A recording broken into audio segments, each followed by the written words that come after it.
wa syukurillah.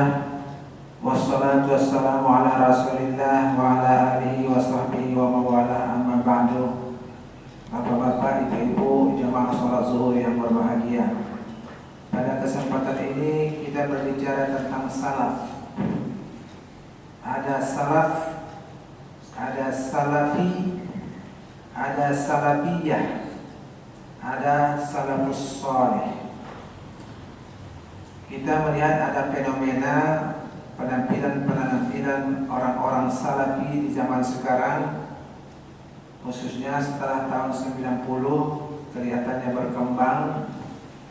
Dakwah mereka itu melalui televisi, melalui radio-radio, melalui majalah-majalah as-sunnah, ada as-syariah, ada majalah Wahid, dan beberapa majalah yang bisa kita akses di toko-toko buku, termasuk di Wali 9. Dan ternyata pengikutnya bertambah banyak dan sudah masuk ke pelosok-pelosok, termasuk daerah-daerah minoritas, Dairi, Pak Barat, dan Karo, yang paham mereka itu mendiskreditkan paham-paham yang diamalkan oleh mayoritas umat Islam. Sehubungan dengan itu perlu kita mengenal sedikit apa itu salaf, salafiyah, salafus sholih, dan ada salafi wahabi. Yang sekarang ini banyak berkembang salafi wahabi. Salaf secara bahasa artinya dahulu atau terdahulu.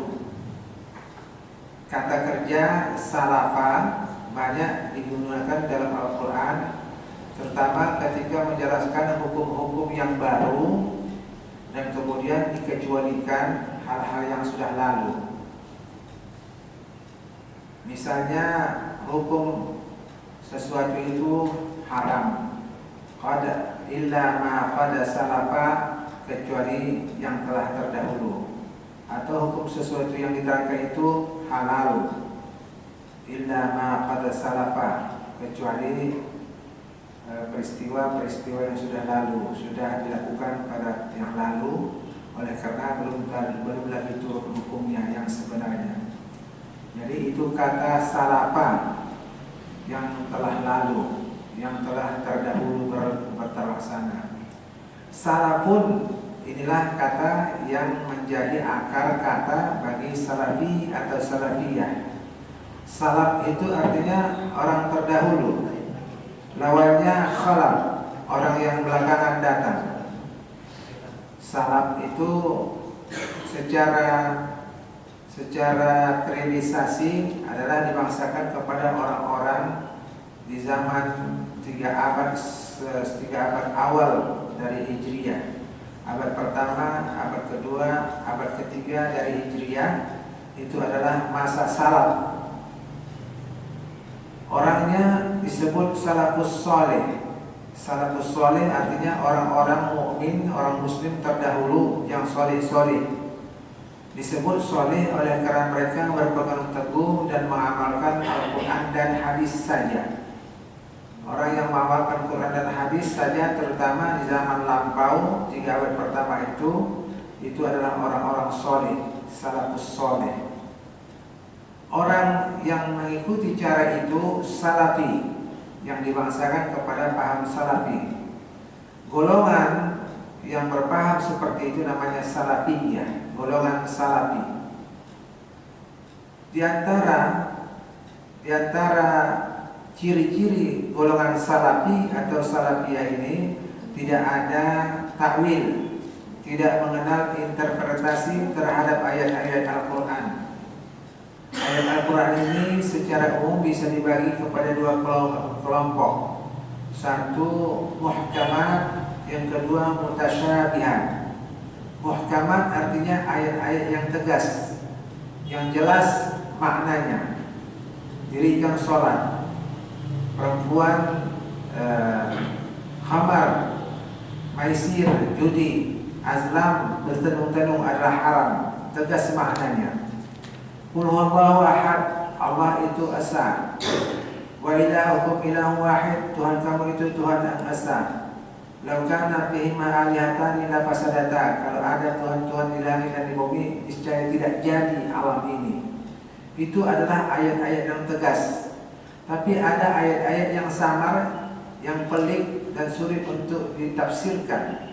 Itulah disebut ayat mutasyabihat, seperti yang berkaitan dengan sifat-sifat atau anggota tubuh yang dibangsakan kepada Nabi, kepada Allah Subhanahu wa taala. Yadullah fawqa aydihim, tangan Allah di atas tangan mereka. Menurut salaf, paham salaf bahwa betul-betul Tuhan punya tangan, tapi tangan yang sesuai dengan kemahasuciannya. Ketika ditanya lebih lanjut bagaimana hakikat makna itu, kita kembalikan kepada Allah, kita serahkan kepada Allah. Maka mereka ini dikenal sebagai mazhab Muqawwidah. Mazhab Muqawwidah yang menyerahkan arti yang hakiki dari sifat-sifat ayat mutasyabihat itu kepada Allah Subhanahu wa taala. Tapi sebelum itu mereka menafsirkan Ar-Rahmanu 'alal 'arsy istawa, Tuhan bersemayam di atas arasy. Jadi artinya Tuhan itu berada di atas arasy. Dan ketika ditanya bagaimana hakikatnya, dikembalikan kepada Allah Subhanahu wa taala. Namun tidak boleh takwil, tidak boleh interpretasi. Sementara khalaq, yaitu ulama-ulama yang lahir sesudah abad ketiga Hijriah, mereka itu menakwil. Ini adalah merupakan perbedaan asasi antara salaf dan khalaf. Mereka menakwilkan ayat-ayat mutasyabihat yang tadinya ayat Al-Quran itu berarti tangan Tuhan di atas tangan mereka, maka dipalingkan maknanya kepada qudratullah ala qudratihim, qudrah mereka di atas qudrah Allah, di atas qudrah mereka, kekuasaan Allah di atas kekuasaan mereka. Wa yabqa wajhu rabbika dzul jalali wal ikram, dan kekal wajah Tuhanmu. Wajah di situ menurut Salafi memang Tuhan punya wajah, wajah yang sesuai dengan kemahasuciannya. Ketika ditanya tentang hakikatnya, mereka mengabaikan kepada Allah Subhanahu wa taala.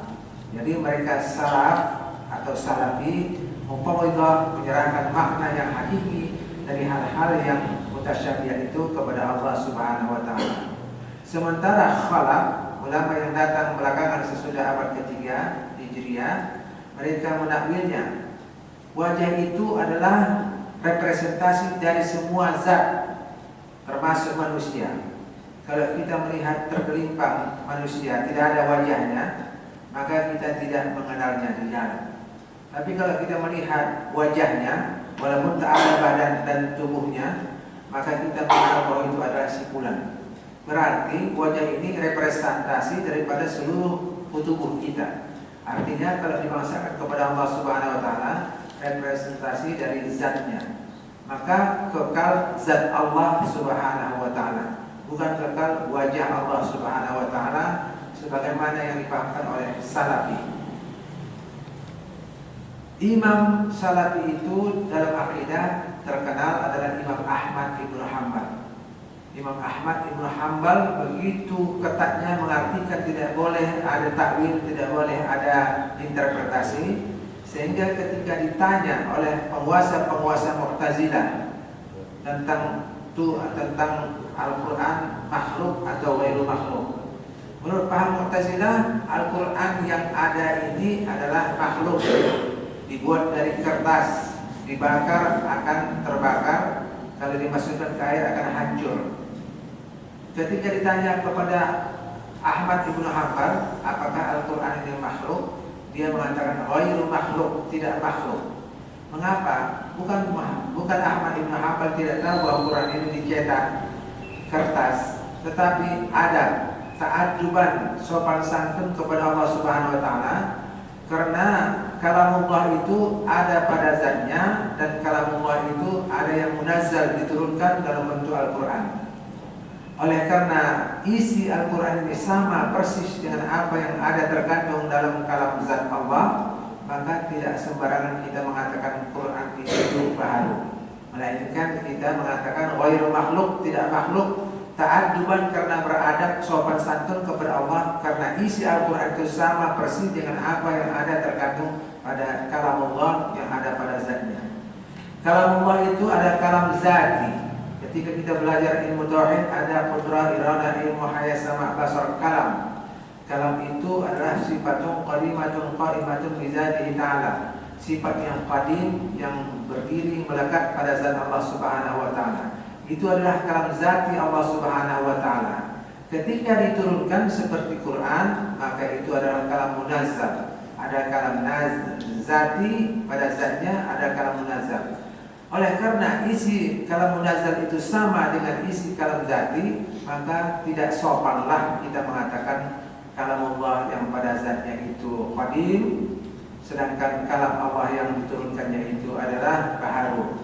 Tidak sopan. Karena menjaga kesopanan itu, Imam Ahmad Ibnu Hanbal siap disiksa oleh penguasa Mu'tazilah asalkan tidak mengatakan Quran ini adalah baharu. Begitulah seterusnya paham-paham Salafi itu sampai kepada zaman Ibnu Taimiyah. Oleh karena itu, pendiri atau perumus paham Salafi Ahmad Ibnu Hanbal bagus. Salafus Salih, yaitu sahabat tabi'in dan tabi'in bagus. Cara mereka memahami Quran dan mempraktikkan Quran dan hadis bagus. Mereka betul-betul konsisten dan konsekuen untuk mengamalkan Quran dan hadis. Jadi Salafi itu bagus, Salafus Salih itu bagus, Salafiyah adalah golongan yang bagus. Tapi setelah Ahmad Ibnu Hanbal, maka muncullah tokoh-tokoh Salafi yang kemudian seperti Ahmad Ibnu Taimiyah, dan kemudian adalah Muhammad Ibnu Abdul Wahhab yang sebutannya pun sudah berubah menjadi Salafi Wahabi. Yang namanya perkembangan bisa bertambah baik, bisa bertambah jelek. Maka ini perlu dibahas pula bahwa apa yang membedakan antara paham Salafi dan Salafi Wahabi. Kemudiannya yang ini menjadi masalah di hadapan masyarakat kita sekarang ini. Demikian, wassalamualaikum warahmatullahi wabarakatuh.